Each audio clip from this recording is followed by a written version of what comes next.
I believe it's possible. I'm not going to say it's not possible. I think the past 3 or 4 years have shown that there is interest in getting rid of this law, which is an unjust law.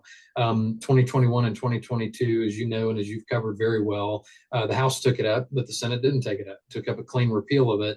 2023, we didn't see either chamber take it up. This year, the Senate started to move it, but the House did not. So we've it's almost like each box of kind of potential paths, at least to start with, has been checked. So there's definitely interest, and that's encouraging to me that that movement has taken place. We've got to find that right balance that gets enough member support to again maintain the repeal of the subsection and find whatever else we can do that's not something beyond what members can support or tolerate, and put those together and then move it. And that's really what I was hoping to achieve this year, but I hope we can do it for sure this coming session. Welcome to Legalized Negligence. This is where we discuss Florida Statute 768.21 subsection 8. And what you just heard was Senator Yarborough explaining to a reporter why the repeal of subsection 8 did not happen this year. What he didn't say in so many words is that the legislature of Florida did not think it was an issue important enough for them to do anything about. Now, he certainly put a lot of work into it. I'm not criticizing Senator Yarborough, but he has to get the interest of the entire Senate and of the House in order for it to work. It can't just be the work that he puts into it. When the new laws that are passed this year come out, and I think they go into effect in Florida in July, and you'll probably see some news stories about which laws did pass. I want everyone watching this video to look at what laws did pass. And that tells you what your legislature thought was more important than the repeal of 768.21 subsection 8. So you'll probably see laws passed about, a special day for strawberry shortcakes, and you'll probably see a law passed about, putting up a statue in a park or so. You're going to see a bunch of nonsense laws passed. And that's what your legislature thought was more important than restoring the rights of the people that they stole from them back in 1990. Now, welcome to Legalized Negligence. Today, we're going to talk about the recent legislative session that goes out. It ends today. It started 2 months ago, January 9th, right, Sabrina? I think it was the 9th they went into session, and it ends the end of the workday today. And we just kind of wanted to cover some things. I'd like to say one more thing about the clip I just played of Senator Yarborough. He mentioned again finding a balance. And as I was setting that clip up to play, it hit me. I wonder if the 1990 legislature thought about finding a balance when they took away the rights of the people. Did anybody say back in 1990, well, wait a minute, if you're depriving the people the right to recover damages that other people can recover under similar torts, don't we have to restore a balance on the other side of that equation? We're taking away a right. Don't we need to give them something in return for that? But 34 years have gone by, and now suddenly they think that if they repeal subsection 8, that they have to give something to the doctors or to the insurance companies. And it just sounds a little unbalanced to me for them to think that way. So I'll shut up for a moment and let Sabrina kind of give us an overview of the past 2 months of her life. We've done videos on a podcast on all of it, but just kind of overall, Sabrina, tell us what the last couple of months have been like. And specifically, I think this past Monday you were in Tallahassee sort of wrapping up things, and just give everyone an overview and your thoughts on it. Sure. Well, as I'm sorry, I didn't mean to bust. What was funny? Just the way you said that. And maybe it was the delay. Maybe it, but it's on my end. It seemed like there was a bit of a delay, and you went like, "Okay, sure." I thought it was. Listen, I as always, I was hopeful. I'm still hopeful. I'm disappointed. Um, I think we really had a chance this session at repealing subsection 8. I'm not saying that we had a chance at, really getting everything we wanted, because clearly the bills that ideally we wanted to be heard, personally for me, the Keith Davis Family Protection Act, those were not heard. But I think we had a good chance at least repealing subsection 8. And unfortunately, we have another year of people having to find out about this law the hard way, or maybe they'll find out about it through watching these podcasts or being educated by news stories or other people. In any case, we have another year of this law in Florida, and that's the part that is disappointing to me. But I don't see Let's today let's drill down on that for a moment. What's disappointing to you? that there's another year of subsection 8 in place, And and that why is there another year? because the legislator couldn't come to an agreement on how to work on the bill that was heard in the Senate and formulate it into something everybody in the legislature could agree upon. So for those reasons, the people will have to go through another year of hearing the same two questions that I personally didn't want anyone to have to be asked again. Would it be fair to say that your disappointment comes from the fact that, and I'm not putting words in your mouth, I'm just paraphrasing, you tell me if this is correct. Would it be fair to say that your disappointment comes from the legislature did not think the issue was important enough to find a way to work together and repeal subsection 8? I think I heard you. Your camera was kind of freezing up, or maybe it was I'm mine. sorry. But I'll say it again that your disappointment comes from the fact that the legislature, the both bodies, both houses of the legislature, the Senate and the House, did not think the issue was important enough to work on it to come to an agreement to repeal subsection 8. yeah, it could have put some more effort into finding a resolution. I know that Senator Yarborough started his efforts very early on in the year. In fact, last year, he started having these conversations. So there was no wasting time for Senator Yarborough. I give him credit. I think he did amazing. A lot of people will not agree with me, and he was very transparent in everything that he did. I think it was other groups of people that failed to commit to having those conversations with him and help create a better understanding of how we can successfully move this across the finish line.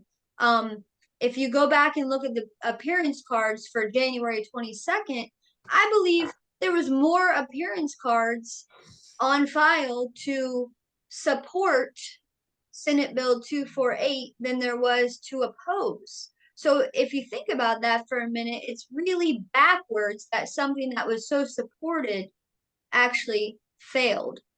But I believe it failed because several people refused to have the conversations necessary. And I'm so sick and tired of hearing people say next year, next year, next year. Like for 34 years, next year, next year. Next year is the biggest distraction. Even tomorrow, like the way I live my life, even saying tomorrow, I'll put that off until tomorrow. That right there it's a distraction. It's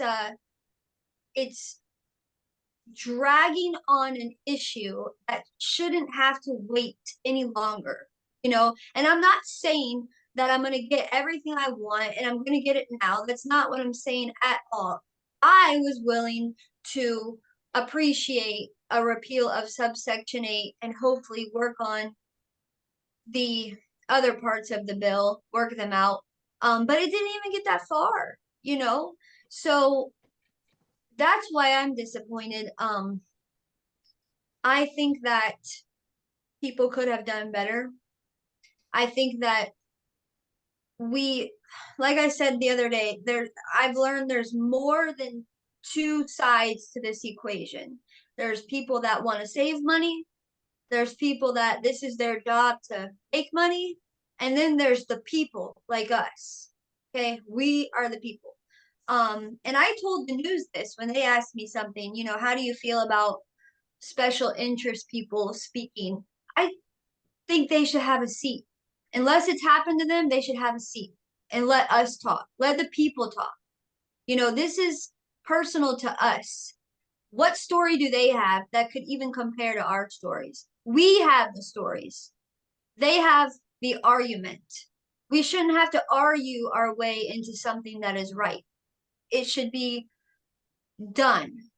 So, who would have thought something so easy was actually so hard? Who would have thought that doing the right thing is so hard? It's extremely hard.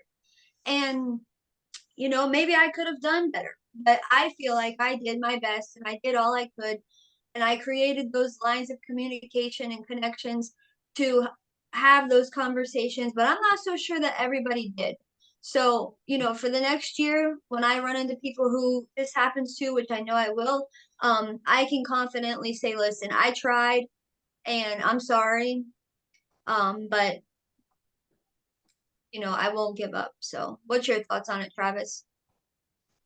I'm wondering if some of the co-sponsors might have had an issue in having it progress. Because I know Danny Burgess, he didn't want that Pandora's box to open. So what's his incentive to allow this to progress? So I wonder, is he, you know, as a co-sponsor working against it? You know, I would like to be able to FOIA any such activity, I guess, you know, email communications, whatever, but between the co-sponsors and Yarborough, Senator Yarborough, and just get a better accounting as to what occurred behind the scenes on the bill. You know, because right now we have one committee that it passed. Why didn't it progress? You know, were language was language being changed in the bill, you know, before it came to the next committee? I don't know what events can happen, but it would be nice to know what did or did not happen that kept it from going forward. Maybe the next committee language would have been struck, you know, such as the caps. But just to have it sit there and die without a reason is I'm not sure concerning is the right word, but you know, it's of interest. And I think that somebody owes us an explanation and explain why it just died like that. You know, you think about it, they went into session on the 9th of January. On the 22nd, the bill was heard in the first committee. On the 22nd, Yarborough admitted that it was unjust. And the moment, and I think Albritton did too, if I remember right. I think he used the term unjust as well. And to me, the moment that they said this is an unjust law, I believe the legislature had an obligation to do something about it, because basically they're saying this law is unconstitutional. If it's unjust, then it's unconstitutional. And I think they had an obligation to make it the highest priority to do something about it and restore the people's rights to access the court. And just to clarify, when I say restore the people's rights to access the court, people need to understand the subsection 8 does not prevent you from accessing the court. It prevents you from recovering damages. But it's like everybody's used to hearing, they're preventing us from getting to civil court. So that's why I say it that way. But it really doesn't. And Travis is a perfect example of that. He's got a case right now in civil court. But the legislature, I believe, had an obligation to be responsible to the citizens and do something about that unjust law, and they didn't. And as soon as we see what laws they did pass in this session, it's going to be very telling what the legislature thought was important and what they thought was not important. And that is what we need to use moving forward. I would like to poll everybody in the legislature and ask them just, yes, no, is this unjust? Yeah. And just make it simple and say, okay, we have a super majority of people saying it's unjust. Let's get a bill to address it right away. Not a compounded subject matter bill where we got caps and the repeal. Let's just do this. We got a super majority.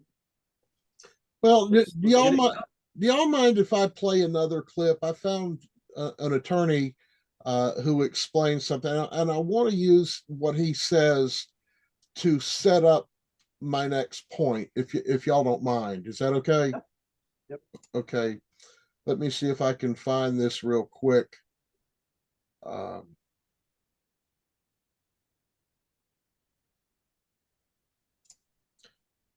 Sometimes it takes me a minute. I've got so many things going. That's not what I'm looking for.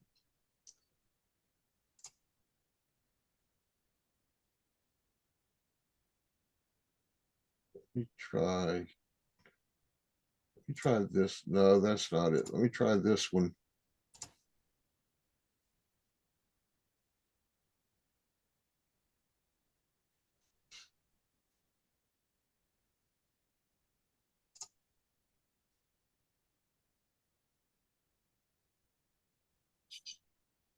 Here it is.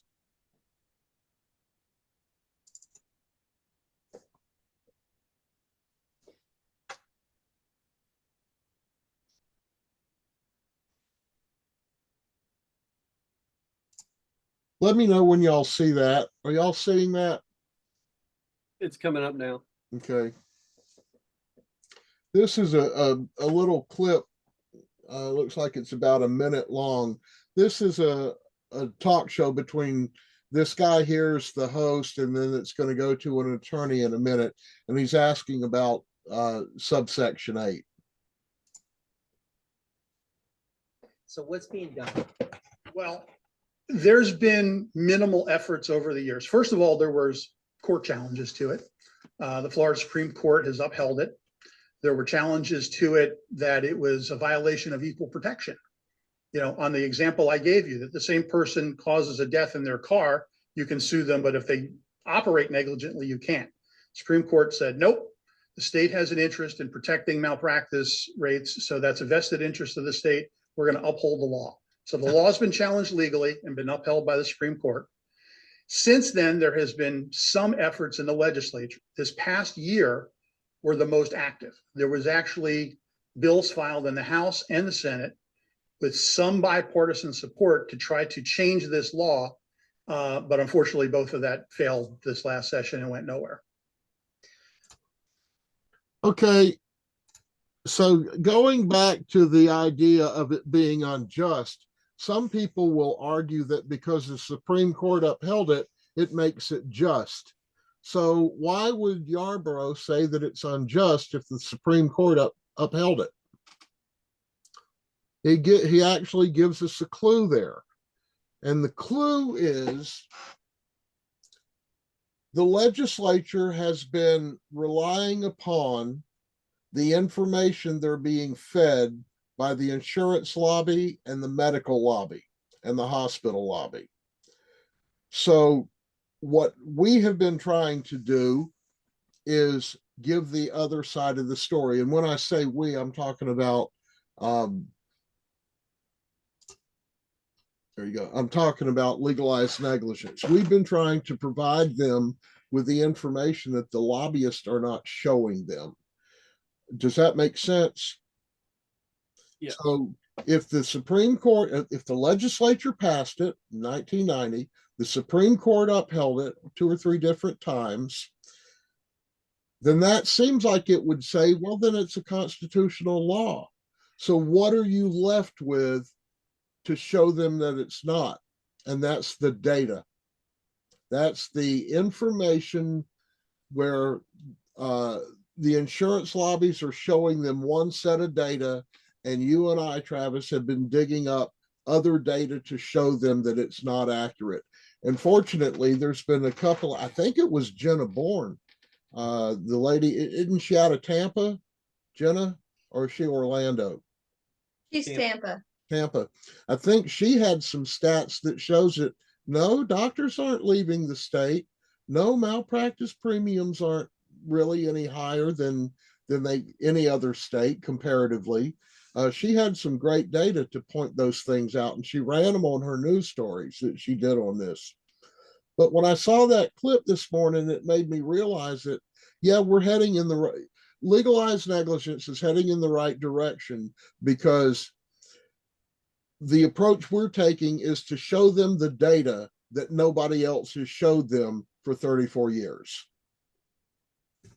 And it's interesting that the unauthenticated data accepted by the legislature is then used as evidence in the Supreme Court's opinion and their ruling. And that's how you get another Supreme Court challenge. You know, like you and I were talking about yesterday, until you can find another way to argue a case, they're going to rely on precedent. But when you can present new evidence, fresh evidence, they call it, then you can get them to say, well, okay, we'll listen to your new evidence. And that's what we've been working at trying to show them, is new evidence. And it's out there. There's a lot of it out there. It's just a matter of getting them to read it. I've Well, said, that's why what I was going to say earlier was kind of similar to that, was that today is not really the last day. I don't see it as the end. You know, I kind of see it as the new beginning that we have to provide these people with more supporting documentation and evidence and facts. You know, we have time now to do that. And I don't see it as time off or downtime or free time. I actually see it as very busy time to prepare for the next session, because remember, they start preparing months in advance, and there's no reason why anybody that wants to be involved, us and other people, shouldn't get involved early on too. We should. I know I will. well, those people like Mark Delagal and other lobbyists, it's not that they start preparing months in advance. This is their career.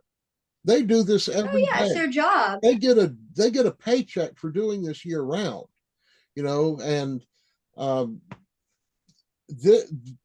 our biggest struggle is going to be getting people to activate and educate, you know, educate themselves, and to stop relying on a handful of people to do the work for them.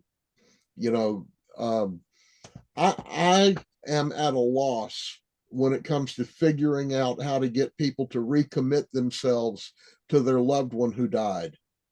You know, and I don't mean you two. I mean, I see y'all on a daily basis out there saying, I will not stop until this is over. You know, I started when I was getting ready to set up this podcast this morning. I started to get down the box of my mom's ashes and show them and say, I can't even spread her ashes until I get something done about this law. But then I thought, nah, that's a little over dramatic, so I didn't do it. But our biggest challenge will be to get people to join the fight with us, you know, I and don't think that's over dramatic what you just said, because I actually recently told myself something similar, that when we get this law changed, that's when I'll allow my dad to be buried at the Bushnell National Cemetery. But his service was there, but for now he's here with me. So I don't see that. I see that as a very real statement. It's kind of like and I can easily cry when I talk about it or think about it, but it's kind of like a conclusion to what the hell we were presented to when our loved one died.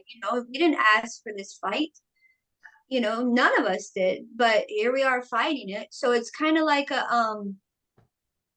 you know, a a turning point in our life after such tragic event, at least for me. So I think it's a very real statement and a real feeling. well, I've had conversations with both of y'all over the last week or so about, so what do we do with legalized negligence now? And we kind of brainstormed a little bit about that, and where do we go, what direction do we go? And I would like, my focus has been, and I kind of got involved. The first 2 years after my mom died was focused on trying to get into court, and then after that I turned my focus to trying to get the law changed. And it's always been, my focus has been on the legal side of it, and how do we get this changed? And I've talked about making sure that your language is accurate, because they'll just laugh at you if you use the wrong language. One of my biggest things is when people refer to it as, these doctors are committing murder. They're certainly committing a negligent killing. There's no question about that. But at law, you can't call it murder. And if they're using that terminology, then the people that they need to persuade are not going to pay attention to them. They're going to kind of look at them as, being a little bit crazy, because they're ranting about this doctor is going into work every day murdering, people's loved ones. I don't I don't mean to do this again, but I got a great clip. If y'all don't mind if I play it. A modern day philosopher that I read a lot, a guy named Dennis Prager. He talks about the difference between killing and murder. And for educational purposes, for anyone who watches this, would y'all mind if I played that clip? I think it would be helpful for people to see that there is a difference between those two things.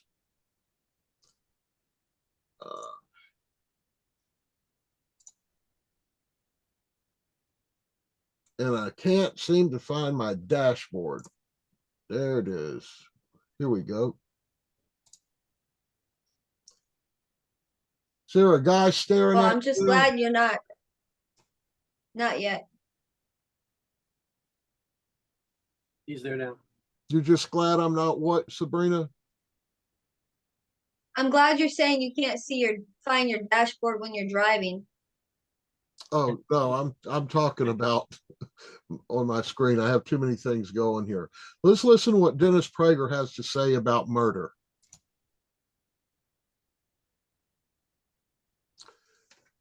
Well, where did the sound go?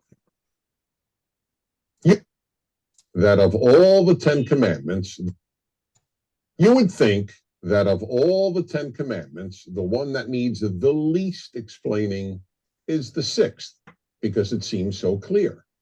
It is the one that the King James Bible, the most widely used English translation of the Bible, translates as, "Thou shalt not kill." Yet the truth is quite the opposite. This is probably the least well understood of the 10 commandments.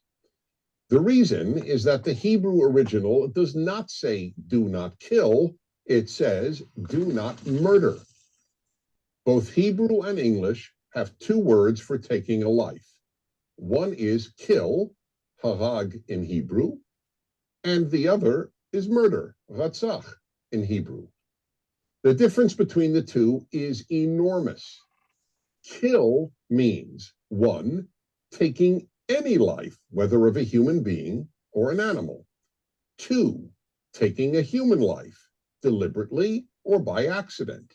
Three, taking a human life legally or illegally, morally or immorally.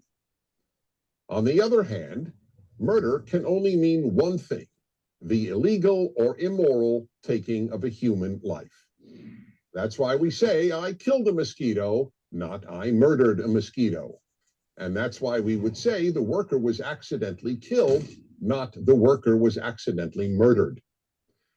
So why did the King James translation of the Bible use the word kill rather than murder?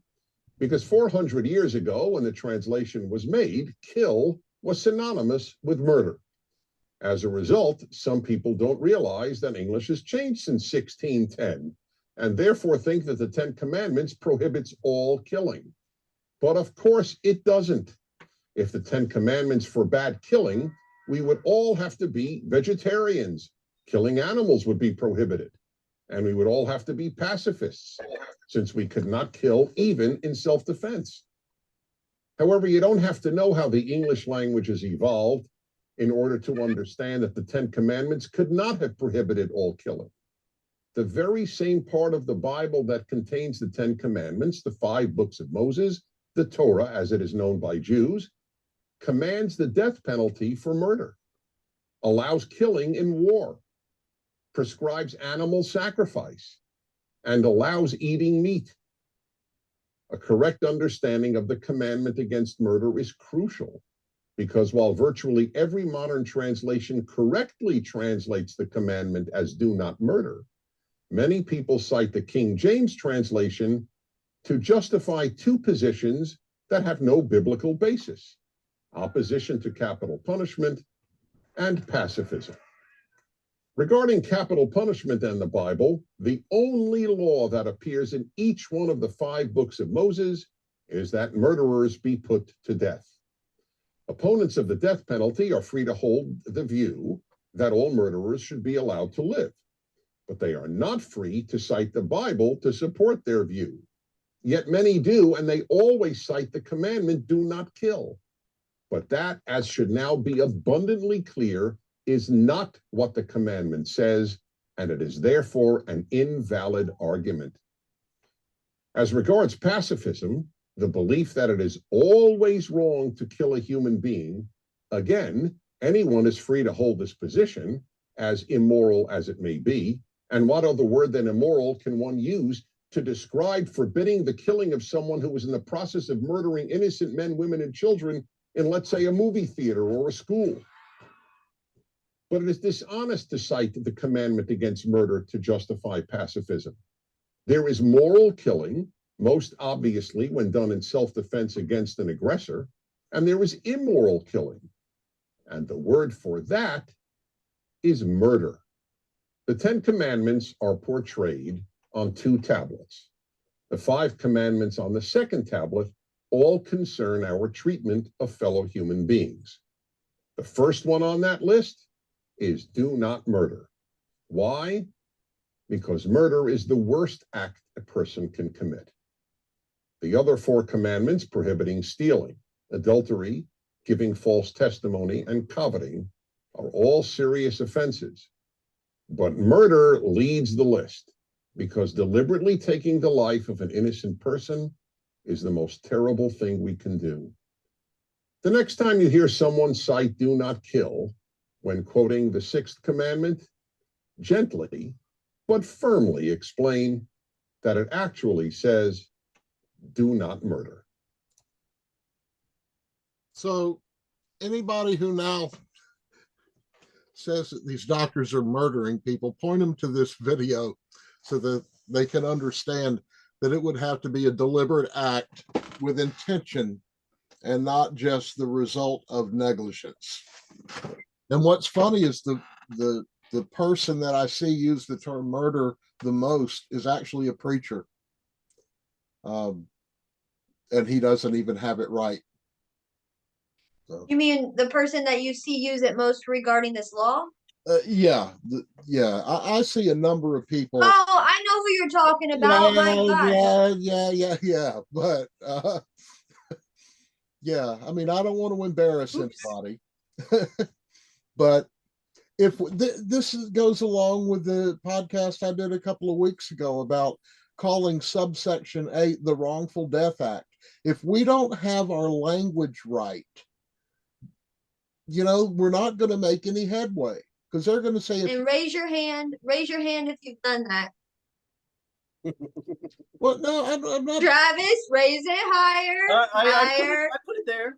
I'm not picking on anybody. I'm just saying You're right. You're right. we need to go to the legislature informed and educated and know our arguments and present ourselves professionally. And that's how we get somewhere. That's how we make a change. And believe me, I'm not criticizing the people who have been fighting this in the past, but when I started looking into the legal aspects of it, I began to question, well, what you're doing is not working. So maybe you should do it a different way. And that's what I've been trying to do. And fortunately, I've had y'all join me in that, because we're trying to find a different way. And this year, like you said, Sabrina, I think we made some headway.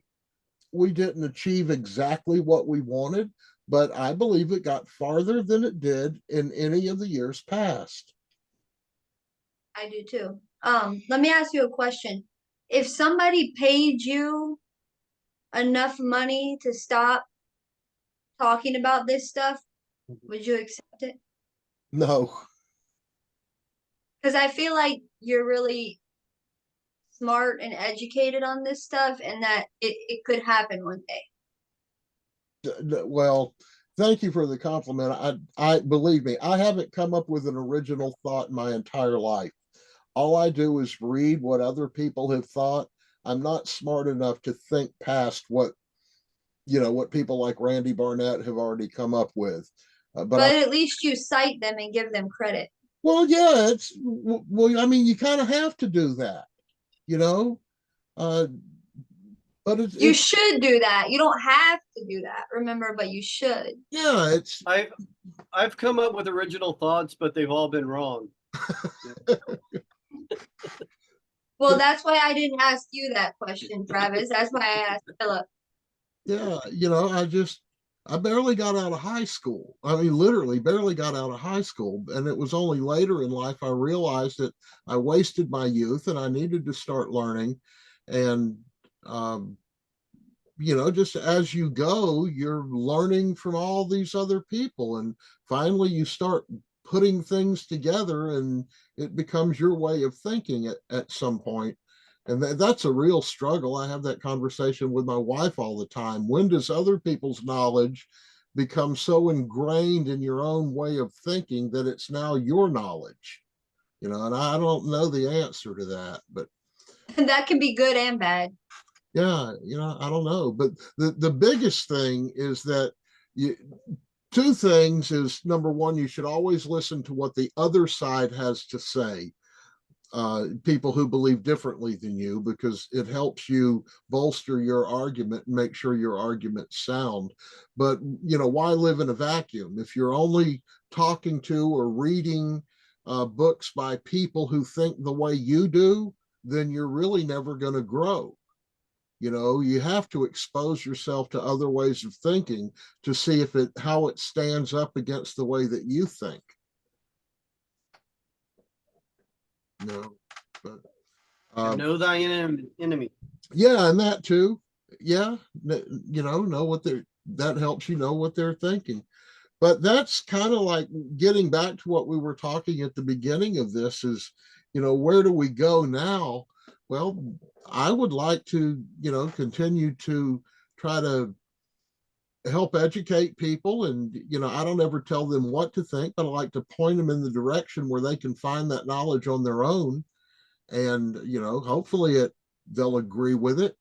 If they open up their minds and start to look at it that way. It's just that what has happened, over 32 or 33 years is a lot different than the way that we've approached it this past year.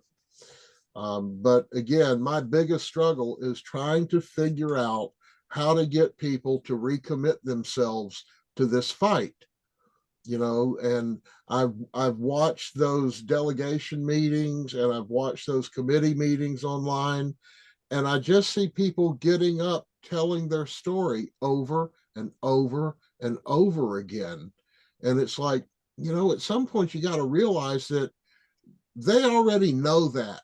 They know that you lost a loved one or else you wouldn't be here. You've got to tell them why this law is unjust and how to rectify that problem or remedy that problem.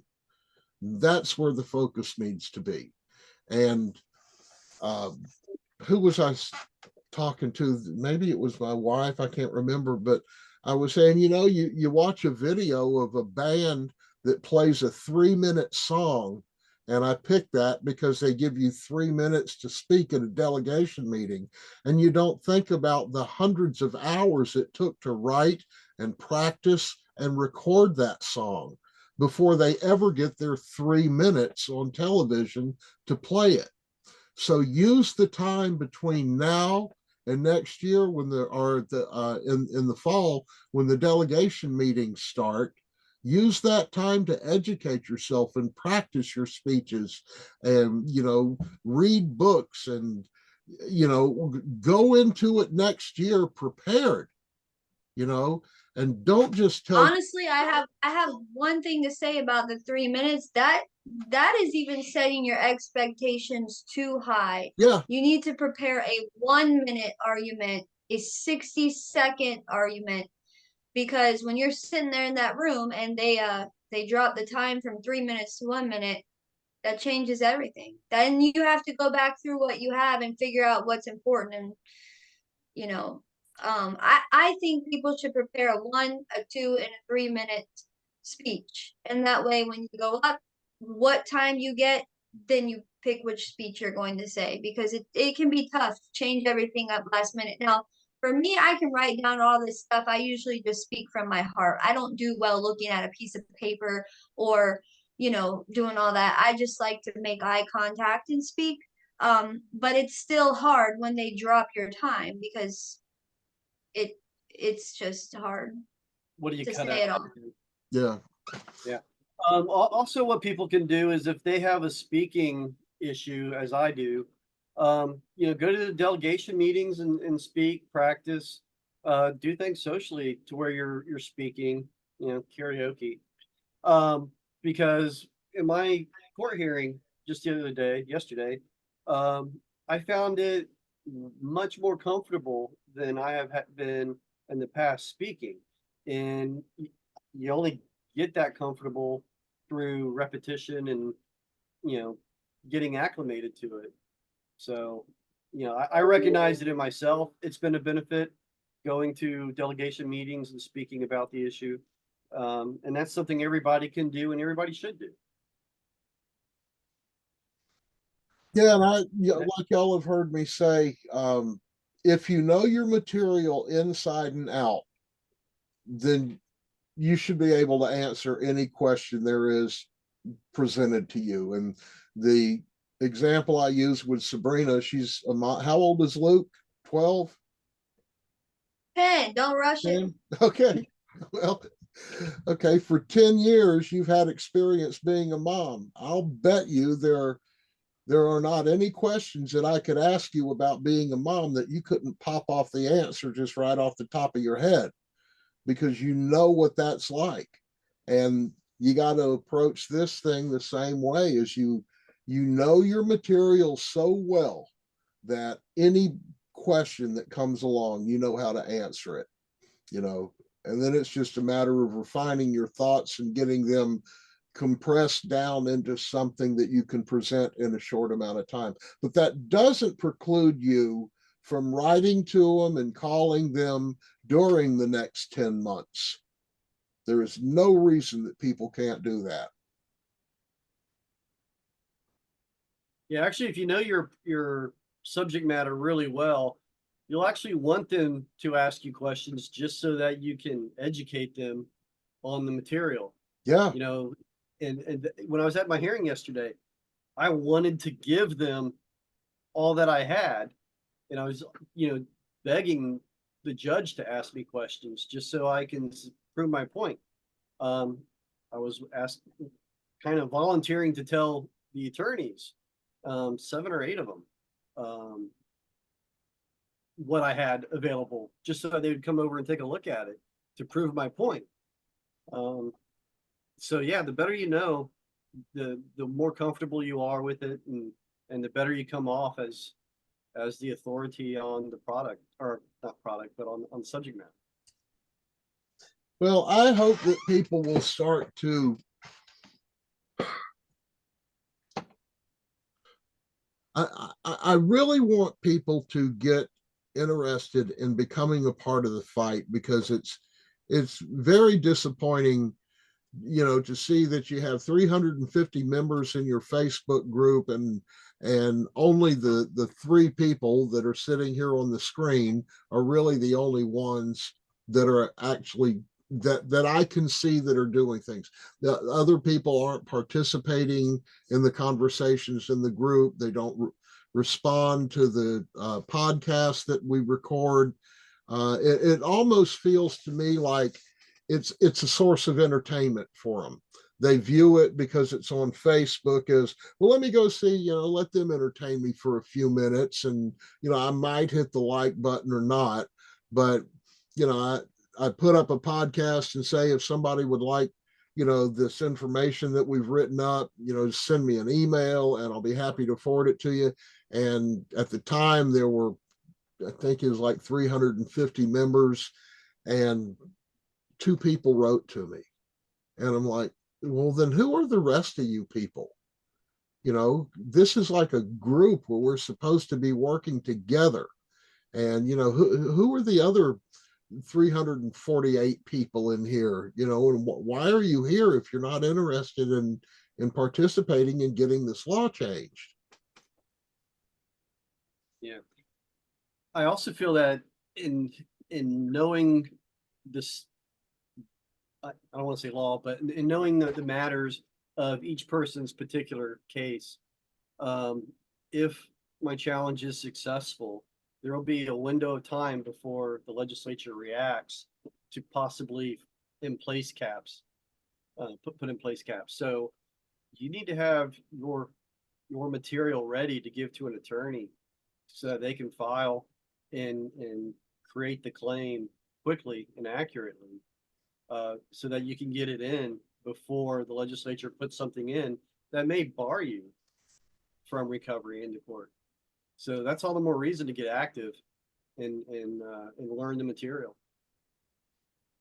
Yeah, I think it's more a statement on current American society, because before my mom died, there were other things that I was active in, various issues. And I saw the same thing. I ran one Facebook group that had 3,500 members in it.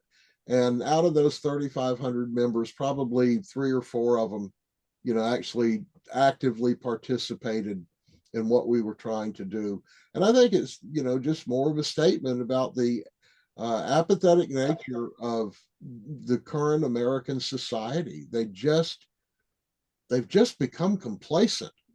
It's like that video that I shared in the group the other day with that attorney, Chris Ann Hall. It's like nobody has said anything about it. Complacency is exactly what got us where we are today. Yeah. Is our representatives didn't hear from us, therefore they only heard from the opposition, so they went the way of the opposition. So if we want to pull this back, they have got to hear from us, and in such volume that we drown out the opposition, because it's our votes that put them in. And if we're just reelecting them based on the letter R or D at the end of their name on the ballot box, we're the problem. So we need to know the issues. We need to know who, even if it requires us to cross party lines on this material, on the subject matter, we need to be willing to do that. And we can only do that if we know where each person stands. But we have to know the subject matter. But do we ever really know where someone stands? Like, you Look at know, their voting record. Actions over words. well, I'm not gonna elaborate on that too much, but actions over words is gonna show when this news story comes out that y'all know I'm so stressed out about. Actions over words. Think about that for a second, Travis. People can get passionate. You know, we're emotional beings. You know, some people deal with things differently. I know I certainly have my issues with emotional topics, certain ones.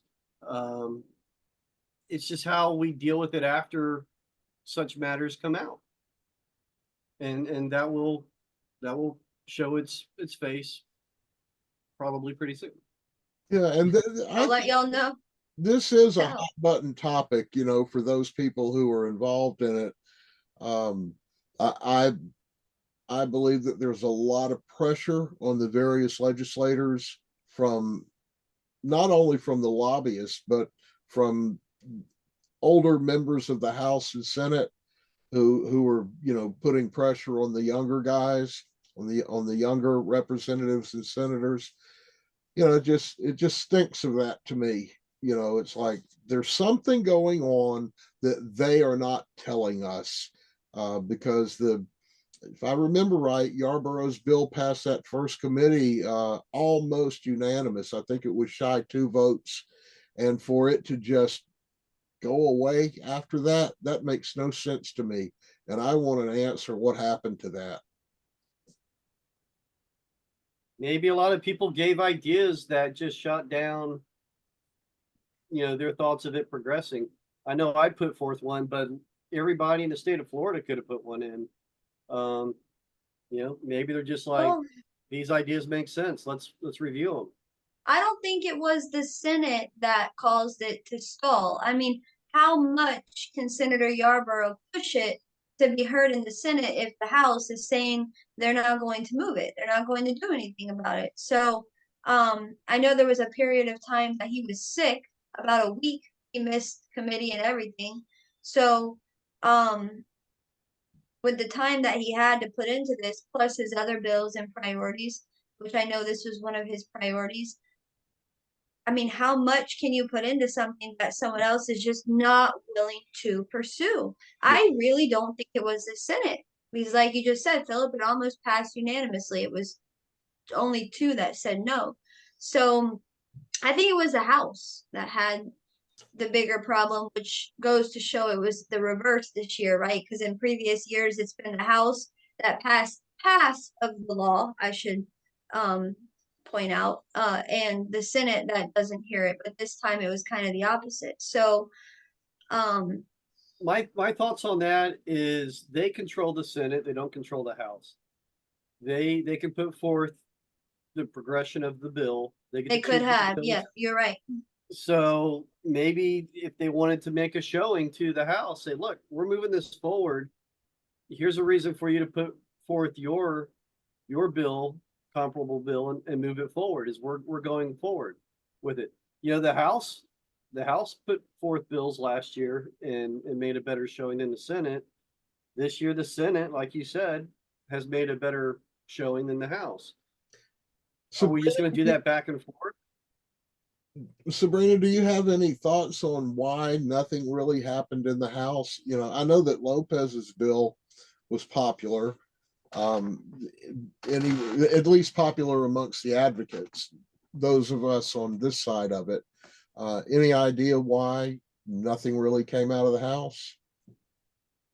Well, one thing that comes to mind when you ask me that is something that you've pointed out to me is that the House is more interested in, what did you say, the people, Well, yeah, whereas the Senate is the big business. well, no, not the big business, the state overall.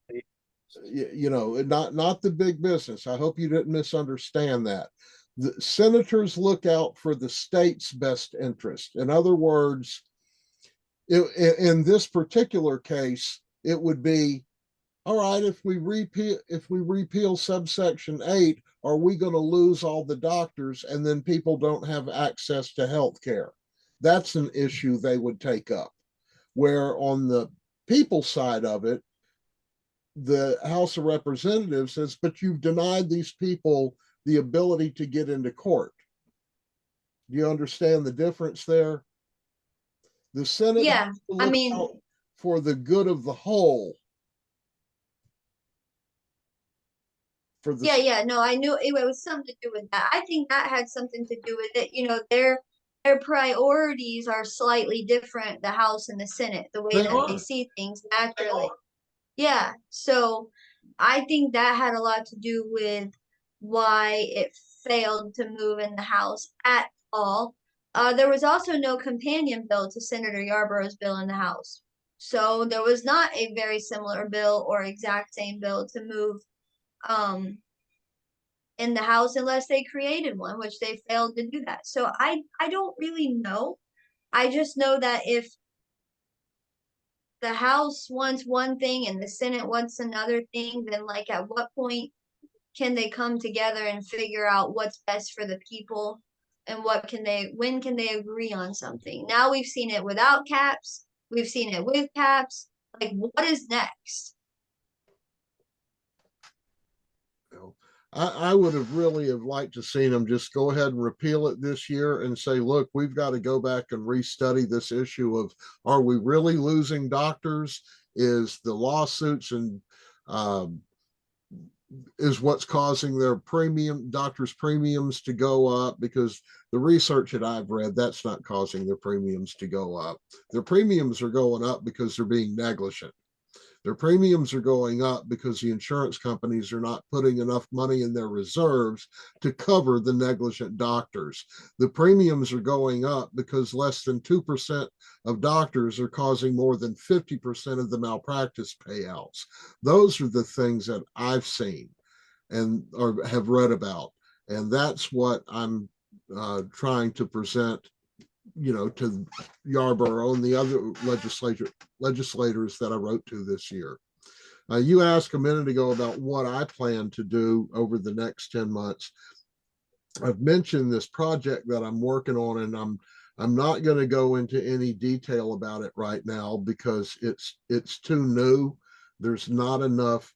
I couldn't share enough information with you to make it understandable at this point because it's a new theory. But what I plan basically to do is show a way that everybody wins, a way that everybody involved in this wins. And but I just can't go into a whole lot until I get the idea fleshed out more. Right now, I'm only down to about 20 pages, typewritten pages, but it's going to be, like I said the other day, closer to 300 or 400 by the time I'm finished with everything. But at some point during the year, I'll share it and start getting feedback on it. But that's what I plan to present to them, to say, here's your answer. It covers everything that you could possibly think of. So when you go into session in 2025, you've got no excuse to continue to rely upon data that's over 34 year or 34 years old. Yeah, you know what? There's a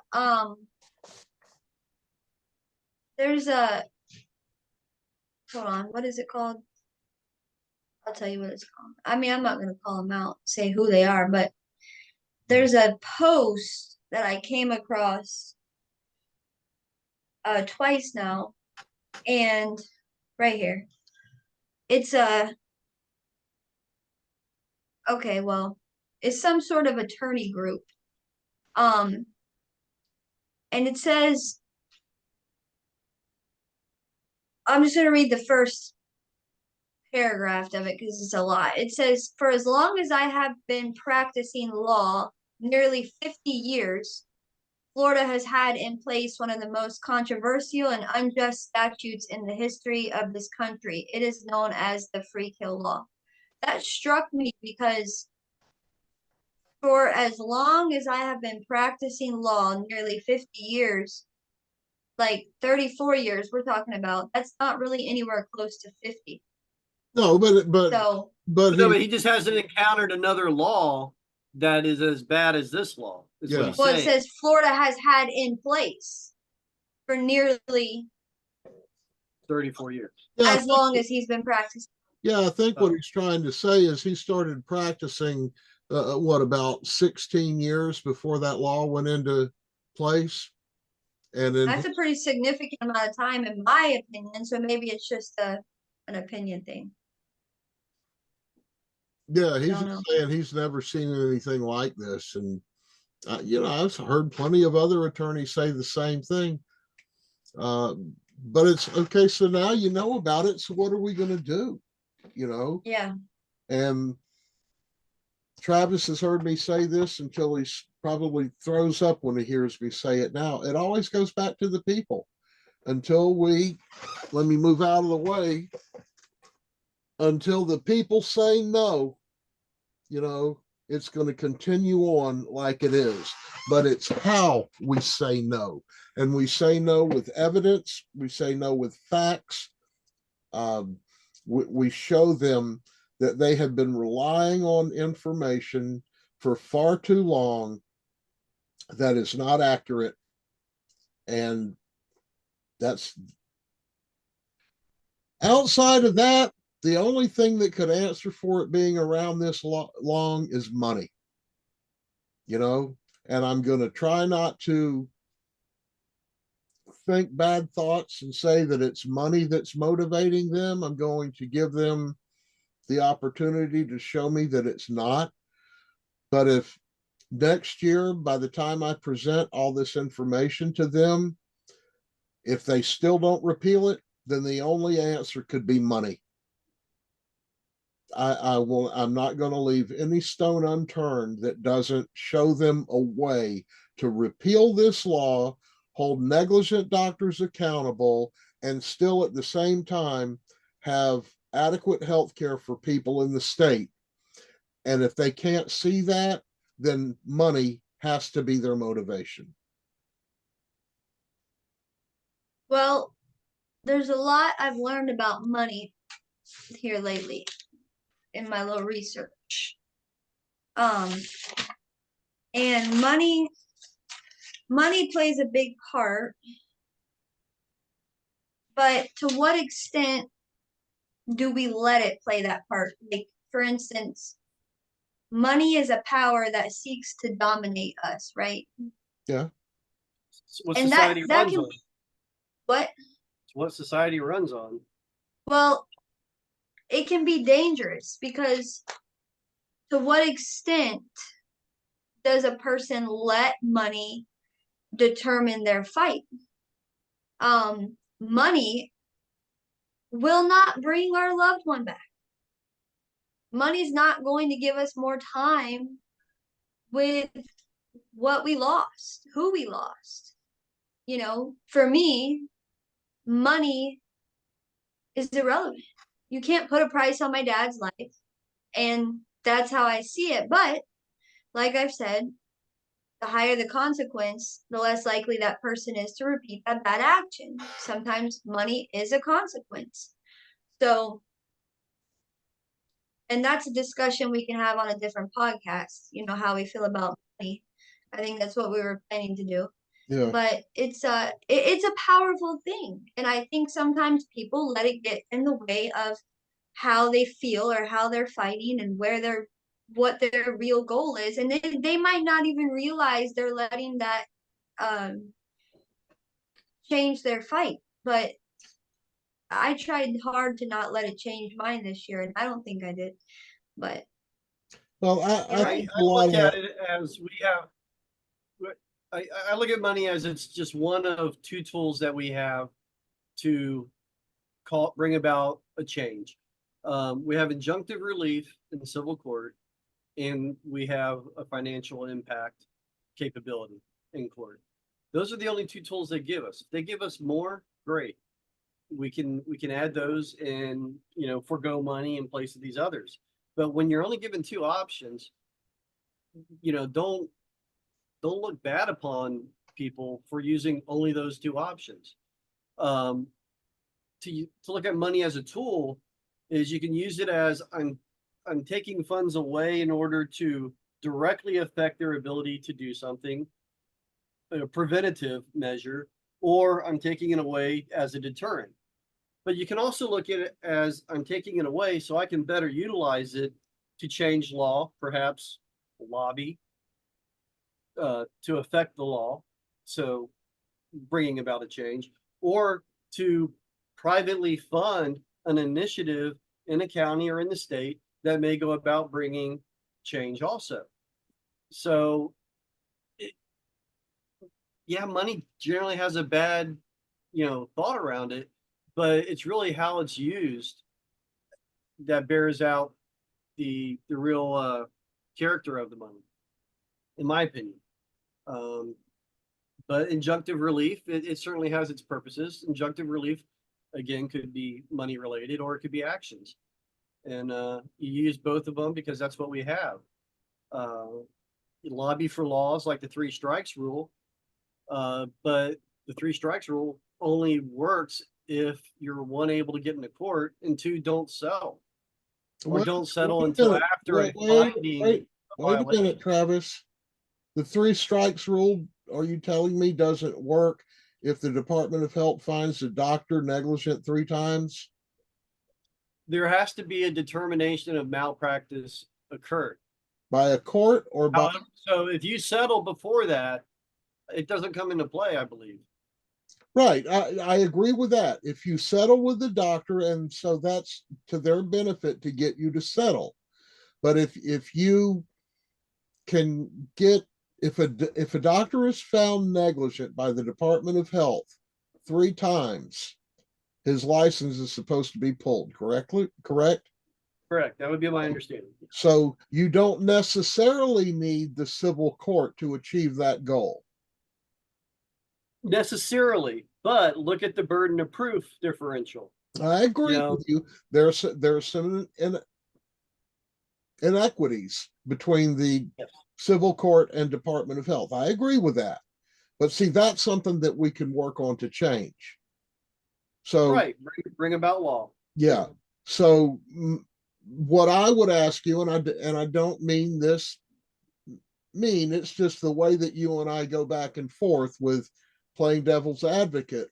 If I gave you the option in your mom's case of $1 million or making the Department of Health efficient enough that it would deal with that doctor, which would you prefer?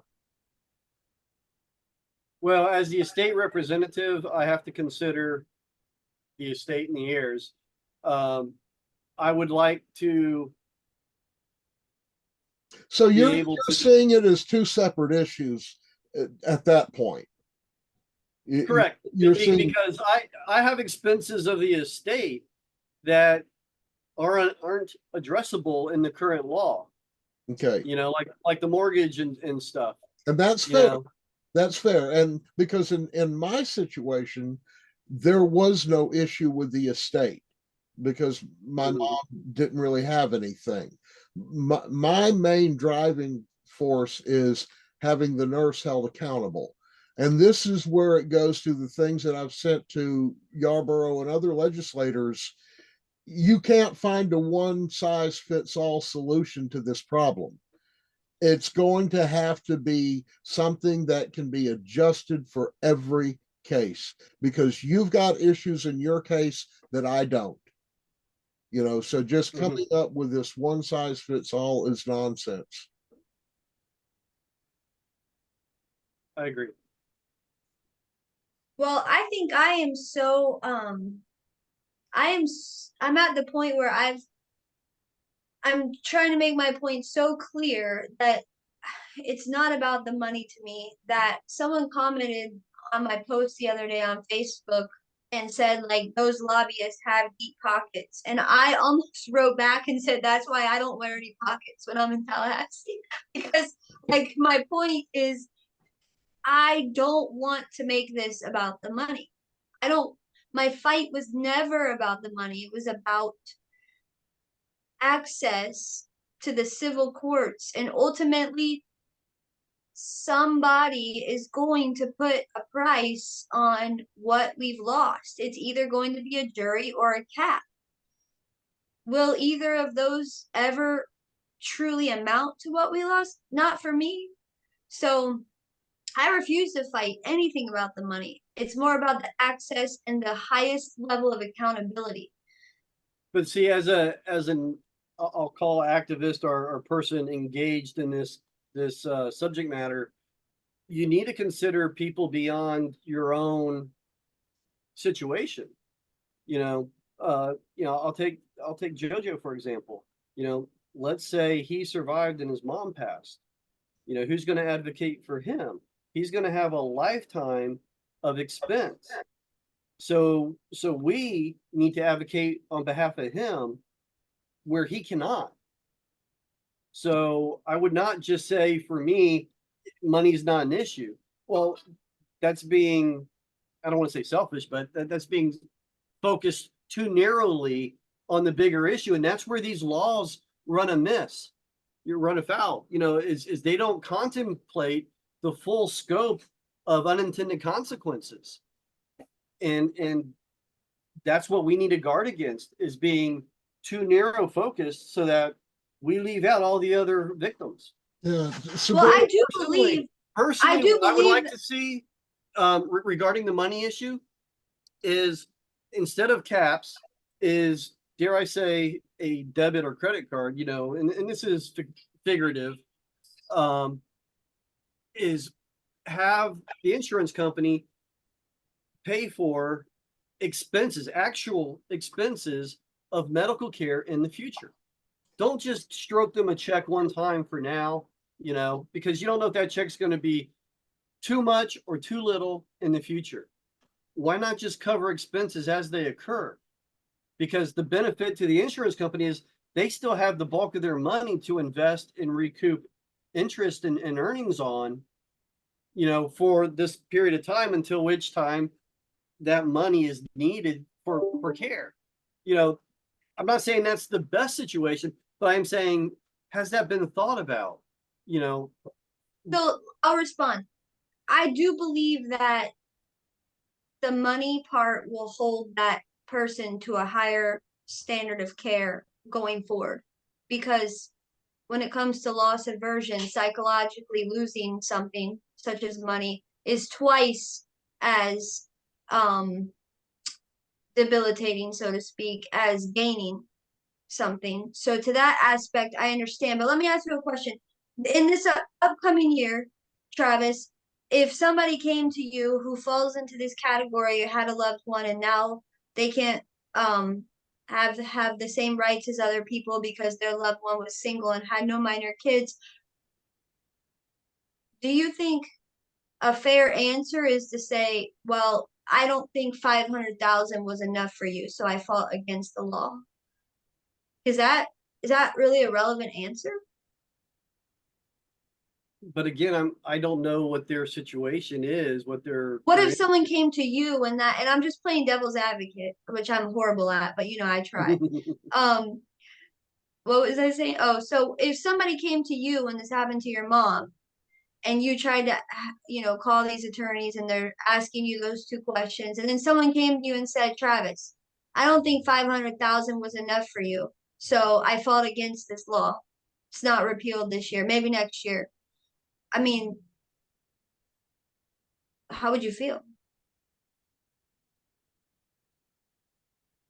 Missed opportunity in terms of getting something to prevent the caps, is what you're saying? It's like if they didn't fight against the caps, I would have recovered something. Yeah, I guess. I think that's what I'm trying to say. Okay, well, given the way the law, the bill was written, I am not willing to gain personally or for the estate at the expense of everybody else. I'm not going to drag them in to my hardship just so I can get a little less hardship. Understood. Now, this year when the bill was heard, we had so many people come up and speak against it. But when we have a bill for a full repeal or a half repeal, we have like 1/3 that amount of people come. Why do you think that is? Because of the caps, right?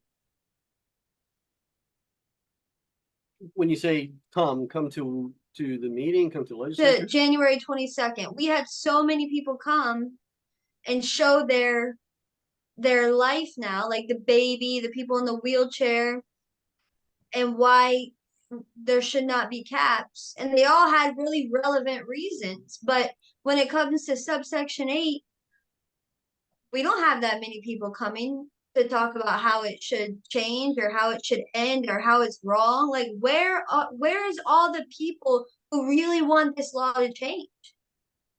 Good point. You know, the look at the motivating factor. People will always fight more to retain what they have than to get what they don't have. Sabrina, Absolutely. if I can chime in on that, there's a part of that equation, it sounds to me like you're missing. The fact that I know, that's why I'm afraid. I don't want to play devil's advocate with you. That's why I was doing it with Travis. no, it's just I don't think you're seeing another part. You're right on everything that you're saying, but I think there's another part there that's causing the problem that you've recognized. And that part is Yarborough's bill, with the addition of caps, suddenly brought a whole new segment of society into the argument. Because now, notice a lot of the people that were there, they weren't people who lost loved ones. They were people who survived the malpractice.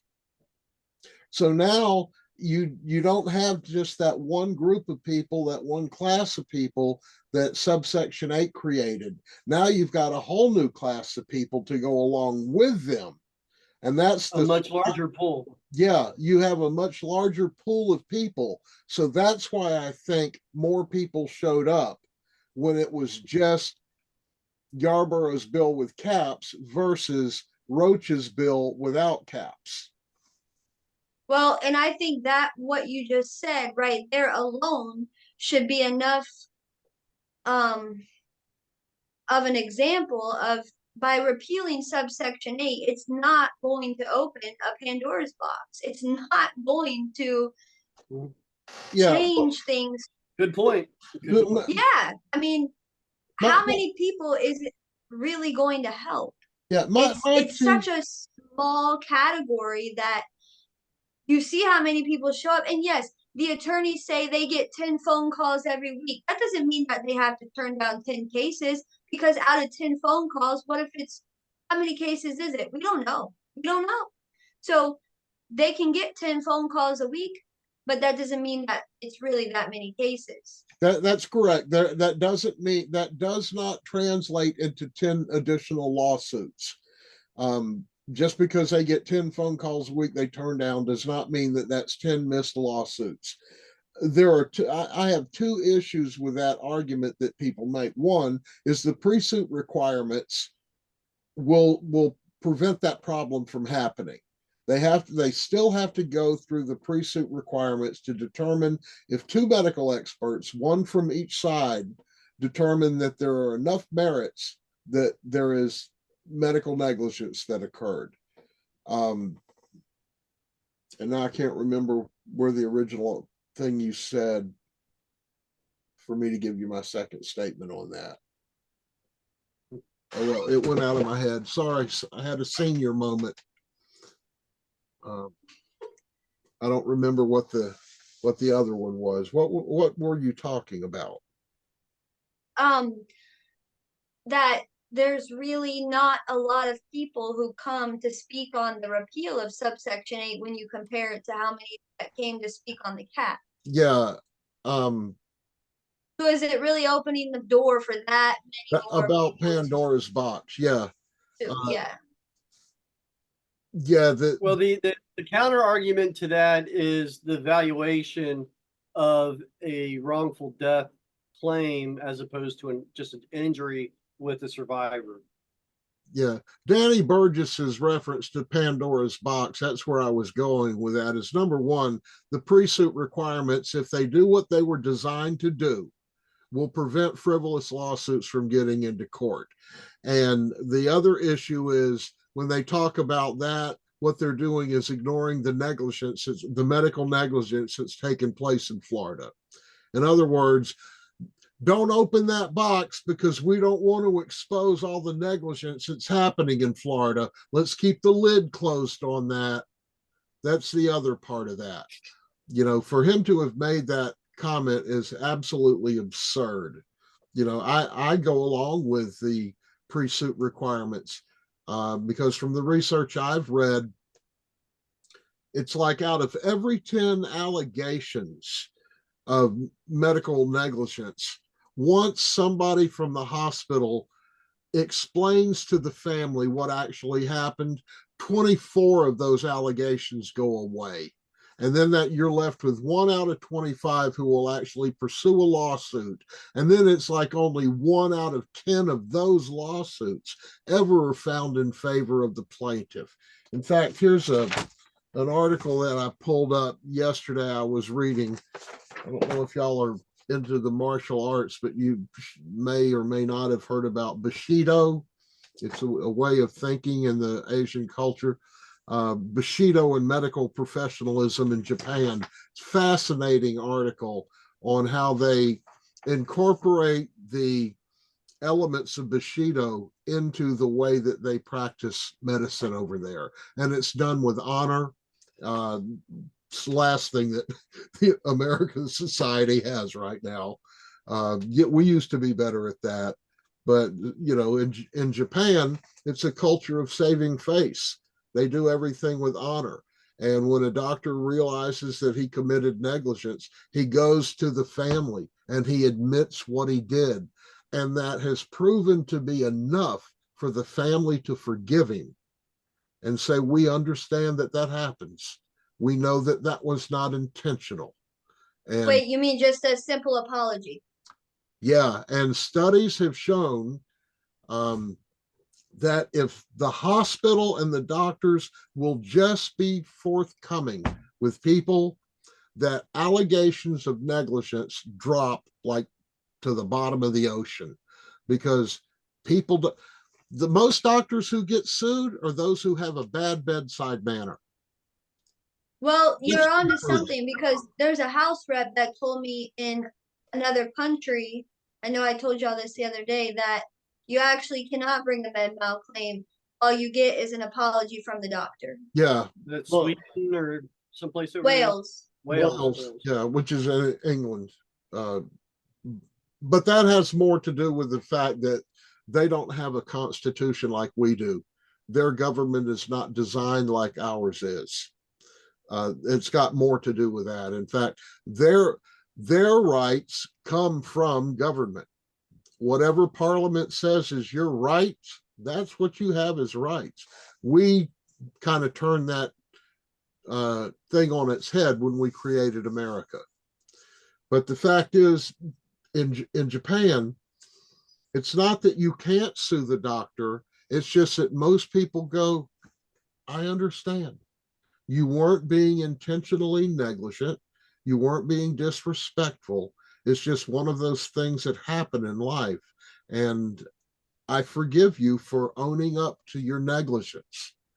You know, and see, what I think is the great part of that, it leaves it up to the people to decide who they want to be, instead of losing trust in government, who is supposed to be there to protect your rights. And then you feel betrayed by government and betrayed by the doctor because they don't want to talk to you after the negligence has occurred. You know, they get, you'll have to talk to my attorney. You know, how many lawsuits could be avoided if the doctor would just come out and sit in the waiting room and say, we had a problem and I was a part of that problem, and here's what happened.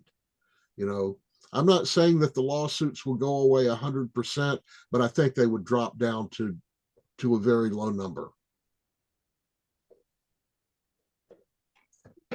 Tell me this, why does the Department of Health not look at the pre-suit findings and start an investigation just based on the filing of a malpractice suit? Because obviously one of the two experts that the Department of Health licensed as experts found what they feel is enough to allow for the certificate to progress to a malpractice suit. So why doesn't Department of Health care about the people enough to just look at that post pre-suit determination? Well, my first response to that would be, I can't answer what happens in that star chamber.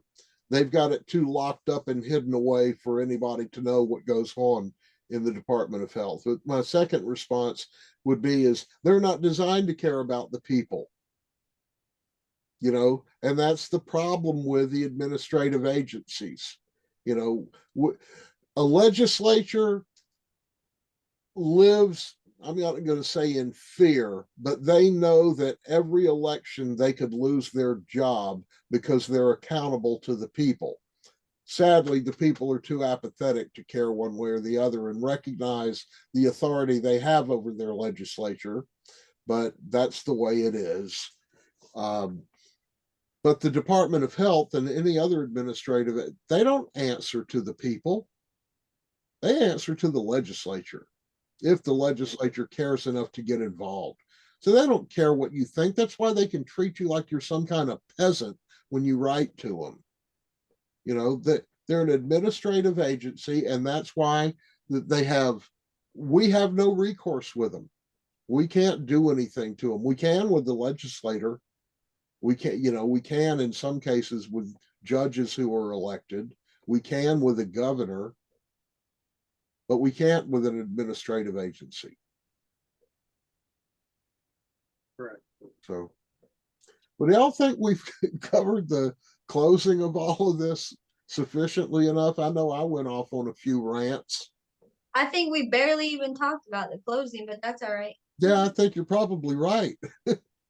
Is there anything that we should cover since that was the topic of the podcast?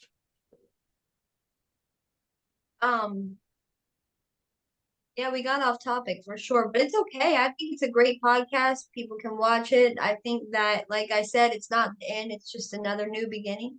It's the way I see it. There's still a lot of work to be done. And I hope more people get involved, but if they don't, that's okay. I'm not discouraged by it at all. I still know I'll be working on it and y'all will be working on it. So. Well, y'all have heard me say it before. It's not about numbers to me. I would rather have 10 people who were strongly active and who were participating and we were all working together than 1,000 people who do nothing but sit on the sidelines. It's not a numbers game to me. It just really blows me away. And I'm sure somebody will have something nasty to say to me about it. It just really blows me away how people they obviously at one point were passionate or they wouldn't have joined the groups that they've joined. Where did your passion go? Where did your sense of justice go?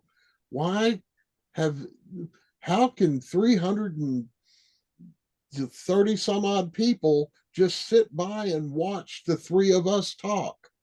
Why don't they get involved? Why don't they say, hey, I'd like to be a part of that. Hey, I have something to contribute to this fight. Yeah, I don't have knowledge about this or knowledge about that, but I know how to design a website. Can I help you guys design a website? Travis knows how to do that, doesn't he? I know technical ability. I have no artistic ability. You need both. Yeah, but we can't do that. We can't keep dumping on the three of us. Where's the other people? Where are the other 336 other people that are a member of our Facebook group? Why don't you go to their Facebook pages and see them sharing our videos on their Facebook pages? Where is helping spread the word? Well, I can join a dating app, try to find some single people who fall in the category. Oh, wow.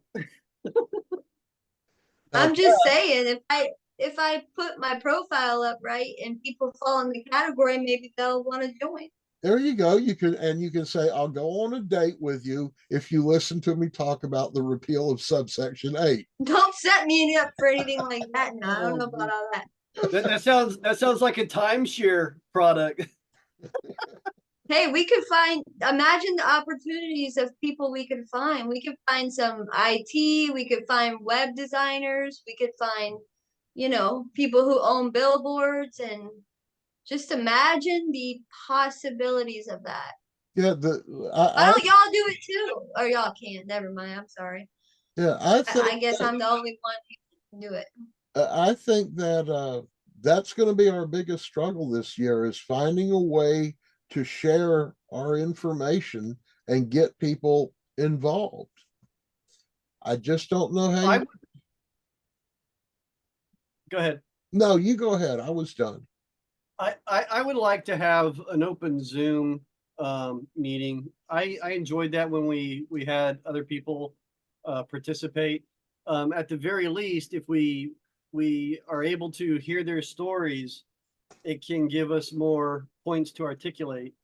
What would you want to And- discuss in the open Zoom meeting? Well, I would like to learn of more stories than the few that I know.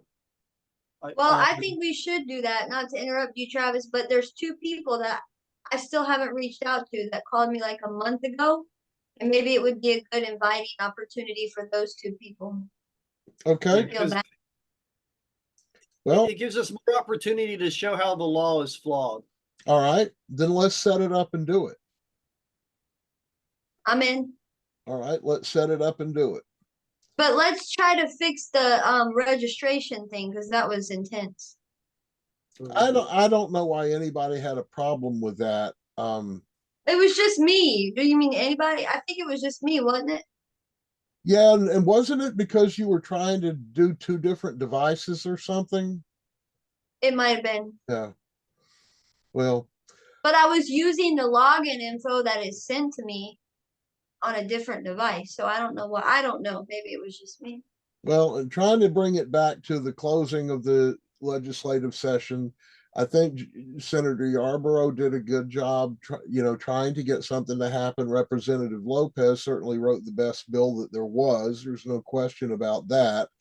I appreciate Senator Book's support in trying to get, and that she, recognized that the amendment should not have been, it should have just been a straightforward repeal. But now we just turn our focus towards the future and try to educate more people and get more people involved. And then hopefully people will want to learn the information that we're putting out there and do something about it.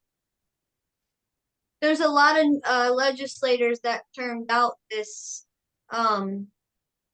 session that said their farewells, including my senator, Senator Keith Perry. So I suspect there will be a lot of new people next session, and that some people think the delegation meetings are a dog and pony show or circus or whatever they call them.